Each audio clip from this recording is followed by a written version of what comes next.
Свердлов районуна караштуу номер 94 жалпы орто билим берүү мектебинин 8-класстын окуучусу Шадиева Айтай. Юсуп баласагын кут алчу билем. Тилдин асыл сапаттары жана пайда зыяны туурасында баяндалат. Тил такта башың аман болор үчүн, сөздөрүң акыл болсо өмүр узун. Чыгаша, киреше да тилден делет, андыктан тилди мактап, тилди сөгөт. Дайыма сөздү ойлоп айтуу керек. Жакшы сөз сокур үчүн көздөй делет. Билбегенди сокур дешет алырас. Түркөйлөр билим алып көзүңдү ач. Өмүр кыска, туулган соң өлмөк бар.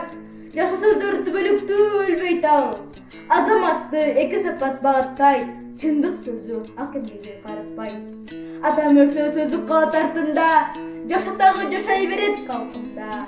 Түбөлүккө өлбөйм десең сен эгер, ачык сүйлөп ак ишиңди улай бер. Сөздүн баарын кармап калуу эң кыйын. Керектүүсүн эске тутуп да корун. Эр уулума акыл айтты мен кымбат, маанисине жетсе болду алтындап.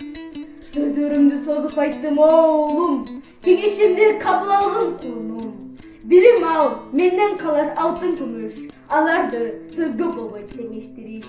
Күмүштү ишке салсаң бүтүп калат, сөзүмдү ишке салсаң күмүш табат. Адамга сөз калтыруу болгон адат, алардан миң нерседен пайда бар.